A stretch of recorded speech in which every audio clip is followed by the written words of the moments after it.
Hello guys, welcome back to my YouTube channel. आप सभी का मेरे यूट्यूब चैनल पर स्वागत है। तो दोस्तों, आप लोगों के लिए जो है, जैसे कि जो भी स्टूडेंट बीएड कर रहा है, चाहे वो जिस मर्जी कॉलेज से कर रहा है, जहाँ मर्जी से कर रहा है, उनके लिए लेसन प्लान बनाना जो है थोड़ा सा टफ हो जाता है। या कुछ स्टूडेंट्स होते हैं वो क्या करते हैं कि एंड टाइम पे उनको जो है वो मतलब लास्ट में उनको बनाना है, या कुछ को हेल्प की ज़रूरत होती है।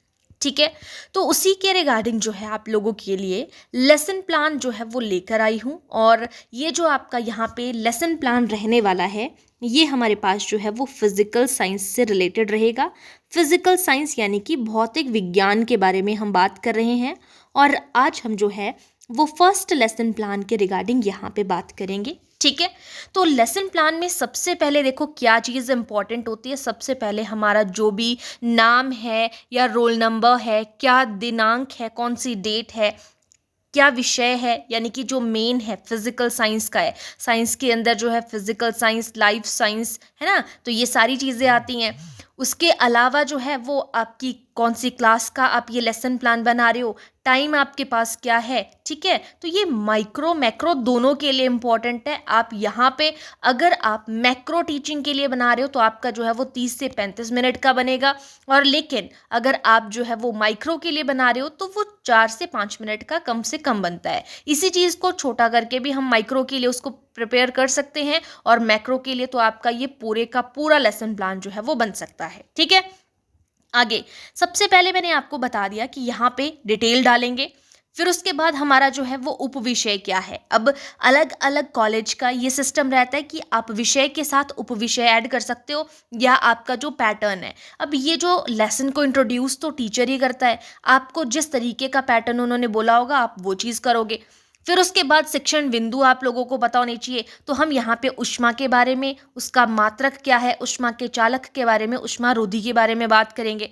फिर आ जाएंगे उसके अनुदेशनात्मक उद्देश्य, यानी कि हमारे जो इंस्ट्रक्शनल ऑब्जेक्टिव है कि पाठ के अंत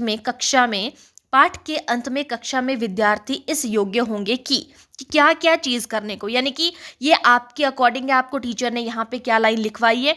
यहाँ पे फिर आप बोलोगे कि ऊष्मा को कम से कम एक पंक्ति में परिभाषित करेंगे। अगर आपको एक पंक्ति वाला इंस्ट्रक्शनल ऑब्जेक्टिव टीचर ने नहीं बताया है तो आप यहाँ पे ये भी कह सकते हैं कि ऊष्मा को परिभाषित करेंगे। दूसरा है एक पंक्ति और दो पंक्ति को, जहाँ पे भी पंक्तियों की बात हो रही है ना, आप पंक्ति को हटा के बाकी जो बच रहा है उसको भी लिख सकते हैं। अगर आपके टीचर पंक्ति वाली लाइन जो है वो मानते हैं तो आप पंक्ति लिख सकते हो।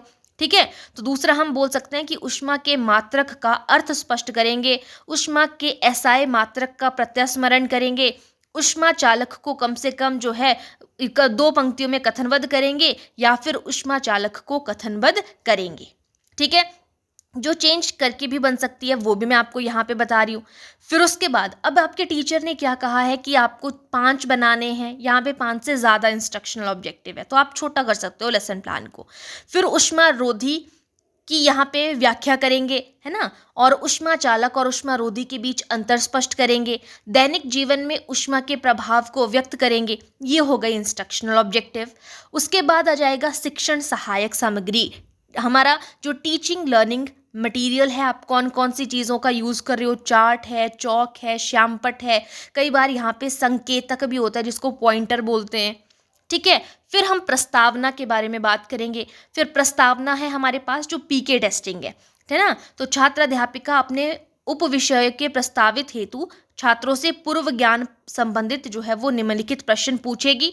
ये वाली लाइंस जो होती है, ये जो आपको जिस टाइम पे आपको स्किल डेमोन्स्ट्रेट की जाती है, आपको टीचर ने बताया होता है, डेमो दिया होता है कि आपने क्या करना है। ये आप लोगों के लिए जो लेसन प्लान मैंने प्रिपेयर किया है, जो लेसन प्लान आप लोगों के लिए मैं लेकर आई हूँ, ये आपको जो है इन सारी चीज़ों के लिए हेल्प करेगा। ये हमारे पास जो है वो पीके टेस्टिंग है, आप क्या क्या करोगे, मौसम कितने प्रकार का होता है, 4 प्रकार के मौसम जो है यहाँ पे जो है वो टीचर मतलब बच्चा रिप्लाई करता है, आप बोलोगे 4 प्रकार के मौसम कौन कौन से हैं, है ना, फिर वो 4 प्रकार के मौसम के नाम बताएगा। हम सर्दियों में कैसे कपड़े पहनते हैं। तो ये वाली चीज़ जो है, अब जो लेसन प्लान है ना ये बहुत बड़ा हो जाता है, तो यहाँ पे मना की होती है टीचर ने कि आप इनके आंसर नहीं लिखोगे, सिर्फ क्वेश्चन क्वेश्चन कर रहे हो। तो बच्चे ने मौसम के नाम बता दिए, फिर आपने पूछ लिया हम सर्दियों में कैसे कपड़े पहनते हैं, फिर उन्होंने बोल दिया हम ऊनी कपड़े पहनते हैं, तो ऊनी कपड़ों से हमारे शरीर को क्या मिलती है? आप बोलोगे गर्मी मिलती है। तो गर्मी को विज्ञान की भाषा में क्या कहते हैं? ये हो गई आपकी पीके टेस्टिंग। फिर बच्चों ने कोई रिप्लाई नहीं दिया, यानी कि कोई उत्तर नहीं या निरुत्तर आप यहाँ पे बोल सकते हो।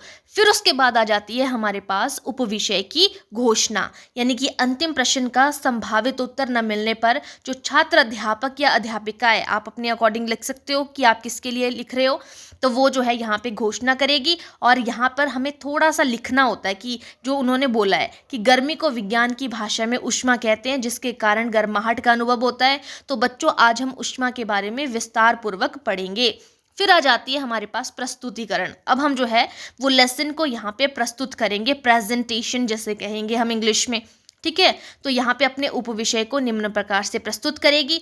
फिर हमारे पास मेन कंटेंट आ जाता है। यहाँ पे आप देख सकते हो, सबसे पहला पॉइंट हमने जो है पीछे बनाया था। एक पॉइंट आपने ध्यान रखना है। देखिए, आपके टीचर भी आप लोगों को इस चीज़ को बताएंगे और मैं भी बता रही हूँ कि जो आपने इंस्ट्रक्शनल ऑब्जेक्टिव बनाए हैं, ठीक है, अगर मान लीजिए आपने कहा है पहले पॉइंट में कि हम ऊष्मा को परिभाषित करेंगे, तो आपका जब आप लेसन को प्रेजेंट कर रहे हो तो सबसे पहले ऊष्मा की ही बात होनी चाहिए। फिर उसके बाद जब आप जो है वो इवैल्यूएशन कर रहे हो, तो इवैल्यूएशन में भी आप अगर यहाँ पे परिभाषा के बारे में बात हो रही है, इंस्ट्रक्शनल ऑब्जेक्टिव में परिभाषा थी और यहाँ पे कंटेंट को पढ़ाते समय भी आप ऊष्मा की परिभाषा बता रहे हो, तो इवैल्यूएशन के लिए आप जो है सबसे पहला क्वेश्चन उसकी परिभाषा से रिगार्डिंग ही बनाओगे कि ऊष्मा किसे कहते हैं, या ऊष्मा को परिभाषित करो, इसी तरीके से बनेगा। फिर सेकंड पे मान लीजिए आप यहाँ पे देख सकते हो, कंटेंट आपको बता दिया है मैंने कि क्या क्या आप यहाँ पे डेफिनेशन लिखोगे।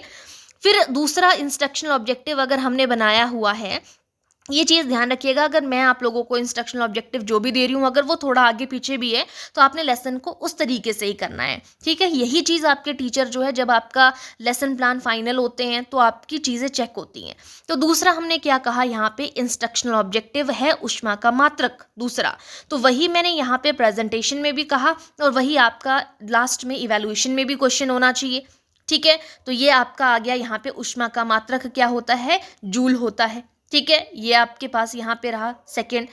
फिर यहाँ पे अब यहाँ पर जब हम ऊष्मा और ऊष्मा का मात्रक बता रहे हैं, तो इसके साथ में हमारे पास जो है वो क्या होना चाहिए, यहाँ पर उसका चार्ट या मिनिएचर होना चाहिए। तो मिनिएचर में आप जो है वो इस तरीके से बना सकते हो, ठीक है। ये जो है यहाँ पे जो भी भाप निकल रही है उसको ऊष्मा कहते हैं। साइज़ का ध्यान रखिएगा कि साइज़ किस तरह अकॉर्डिंग कितना आप लोगों को बोला हुआ है, उस अकॉर्डिंग आपने रखना है। नेक्स्ट क्वेश्चन, नेक्स्ट पे चलते हैं। नेक्स्ट पे कहा है, ये हमारे पास जो है वो उसी के बारे में बात हो रही है, यूनिट के बारे में, ठीक है। जो मात्र कैलोरीमीटर भी प्रचलित है और पीछे आपने देख लिया, ठीक है। फिर यहाँ पे बच्चे से बीच बीच में क्वेश्चन पूछना पड़ता है, तो आप यहाँ पे क्वेश्चन पूछ सकते हो कि ऊष्मा को परिभाषित करो। जो आपने पढ़ाया वही आपने यहाँ पे क्वेश्चन किया। फिर ऊष्मा का मात्रक क्या है, एक कैलोरी में कितने जूल होते हैं, ये 4.18 जूल, ये अभी मैंने आपको बताया, ठीक है। तो अगर आपको कहा है कि आपको आंसर लिखने हैं, तो आप जो है यहाँ पे ध्यान रखिएगा, यहाँ पे 3 कॉलम की बात हो रही है, क्योंकि हम बच्चे के रिस्पॉन्सेज नहीं लिख रहे हैं।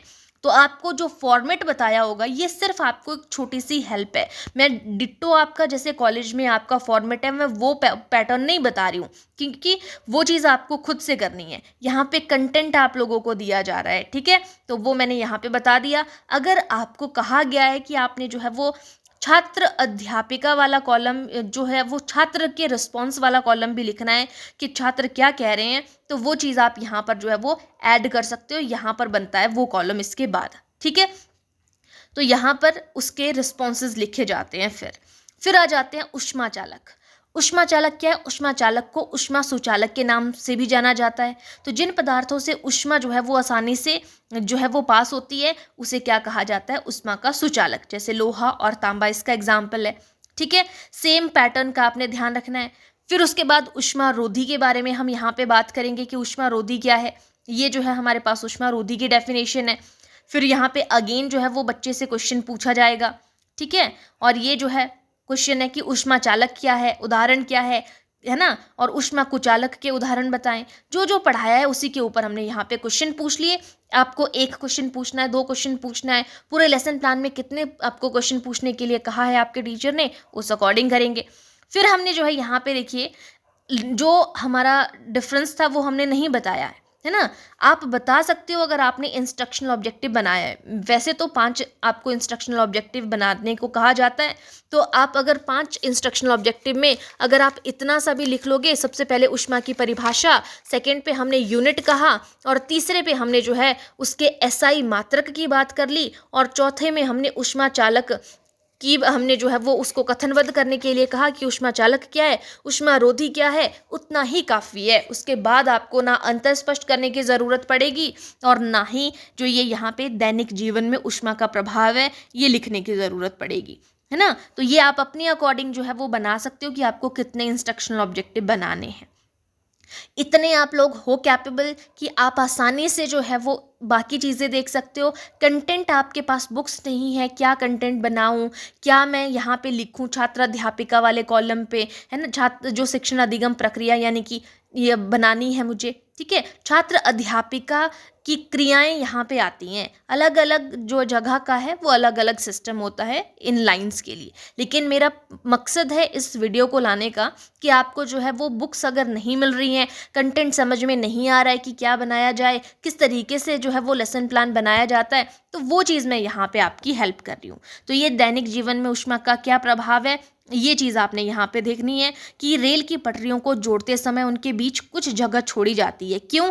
ताकि वो गर्मी के मौसम में पटरी गर्म होकर फैलने पर टेढ़ी ना हो जाए, इसीलिए जो है वो जगह छोड़ी जाती है, ठीक है। और दो खंभों के बीच में जो तार है उसको भी ढीला छोड़ा जाता है ताकि सर्दी में तार के सिकुड़ने पर खंभे जो है वो टेढ़े ना हो जाए, ठीक है।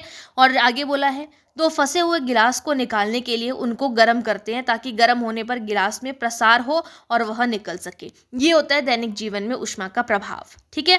फिर उसके बाद यहाँ पे अगेन क्वेश्चन पूछा उसी से रिलेटेड जो हमने बात की। फिर उसके बाद निष्कर्ष निकाला जाता है। तो बच्चों आज हमने ऊष्मा के बारे में विस्तार पूर्वक पढ़ा। अब कई जगह पर क्या होगा, इसको थोड़ा सा इलेबोरेट किया जाता है, यानी कि यहाँ पे क्या कहा जाएगा, जो हमने पीछे पढ़ा कि आज हमने ये पढ़ा, ठीक है। तो ये निष्कर्ष कई जगह लिखा जाता है, कई जगह नहीं लिखा जाता है, ठीक है। फिर पुनरावृत्ति है, जो मैंने कहा कि थोड़ा एक्स्ट्रा लिखेंगे कि छात्र अध्यापिका अपने उपविषय को निम्न प्रकार से प्रस्तुत करेगी या पुनरावृत्त करेगी। अब ये आपके टीचर ने आपको लाइन बताई होगी लेसन को डेमोन्स्ट्रेट करते समय। फिर यहाँ पे हमने लिख लिया कि ये चीज़ें हमने पढ़ी, तो वो चीज़ आप यहाँ पर लिख लोगे पुनरावृत्ति में, ठीक है। जो आपने सारा कुछ पढ़ाया उसी को हमने एक एक दो दो लाइन उसकी लिख ली। फिर आ जाते हैं मूल्यांकन पे, ठीक है। और मूल्यांकन मैंने आप लोगों को बता दिया कि जो आपने पहला क्वेश्चन इंस्ट्रक्शनल ऑब्जेक्टिव का बनाया था, फिर आपने वही चीज़ जब आपने लेसन को प्रस्तुत किया, प्रेजेंट किया, पहला पॉइंट वही था, तो क्वेश्चन भी वही होगा। तो ऊष्मा की परिभाषा बताई, ऊष्मा का मात्रक बताया या पूछा यहाँ पे बच्चों से, और 1 किलो कैलोरी में कितनी कैलोरीज होती है, ऊष्मा चालक के बारे में, है ना, और ऊष्मा में दैनिक जीवन के प्रभाव के बारे में। अब देखो, अलग अलग कॉलेज का अलग अलग सिस्टम होता है। वैसे मेन जो होता है, जो सही पैटर्न है, वो मैंने आपको बताया, सेम इंस्ट्रक्शनल ऑब्जेक्टिव, सेम आपका प्रेजेंटेशन और सेम आपका इवैल्यूएशन का क्वेश्चन होना चाहिए, ठीक है। मतलब उसी के रिगार्डिंग आपने पूछना है। ज़रूरी नहीं है कि परिभाषा है तो परिभाषा ही, उसको थोड़ा सा आप चेंज कर सकते हो, लेकिन बात होनी चाहिए उसी से ही रिलेट। यानी कि अगर मैंने परिभाषा की बात किया, परिभाषा को ही कुछ और तरीके से पूछो, मतलब होनी चाहिए सेम आपकी। जैसे मैंने सेकंड पे पूछा था मात्रक के बारे में, तो आपका सेकंड पे प्रेजेंटेशन भी मात्रक की होनी चाहिए। और यहाँ पे आप ये बोल सकते थे कि जैसे ऊष्मा का मात्रक जूल है, तो आप ये पूछ सकते हो कि जूल किसका मात्रक है, आपको आंसर मिल जाएगा ऊष्मा का, ठीक है। इस तरीके से आप चेंज कर सकते हो, लेकिन पैटर्न सेम रहना चाहिए। कई जगह पर नहीं इस चीज़ को देखा जाता है, अलग अलग कॉलेज का अलग अलग सिस्टम है, जैसे मैंने कहा, लेकिन सही पैटर्न यही है कि सेम होनी चाहिए तीनों जगह पर। फिर आपका टीचर फटाफट से आपका लेसन प्लान देखेगा कि ये सारी चीज़ें इसने अच्छे से फॉलो की हैं, ठीक है। फिर लास्ट में जो है वो गृह कार्य दिया जाता है बच्चे को, होमवर्क। यहाँ पे वो आपकी मर्जी है आप किस तरीके का देते हो। यहाँ पे वैसे मैंने आपको क्वेश्चन प्रोवाइड करा दिए हैं। तो ये था आज का जो लेसन प्लान मैंने आप लोगों के साथ में बताया। हमने जो है वो ऊष्मा के बारे में, जो है हीट के बारे में यहाँ पे बात की। इसी तरीके से अगर आप लोगों को और ज़्यादा जो है वो लेसन प्लान जो है वो चाहिए और अलग अलग टॉपिक के ऊपर, ये मैंने जस्ट आप लोगों को एक डेमो के तौर पे जो है वो बताया है कि इस तरीके से लेसन प्लान बनाया जाता है। जो स्टूडेंट जो है वो बीएड के फर्स्ट ईयर सेकेंड ईयर में है, रेगुलर है, आइसोडोल वाले स्टूडेंट हैं, या अलग अलग जगह के, कहीं के भी, ज़रूरी नहीं है हिमाचल की ही बात करूं, कहीं से भी आप कर रहे हो, तो ये मैंने आपको कंटेंट यहाँ पे बता दिया कि ऊष्मा के रिगार्डिंग जो एनसीईआरटी की बुक्स हैं जहाँ से लेसन प्लान बनाए जाते हैं तो वो किस तरीके से बनेंगे। ठीक है, तो आज के लिए इतना ही, बाकी मिलेंगे नेक्स्ट क्लास में। Thank you.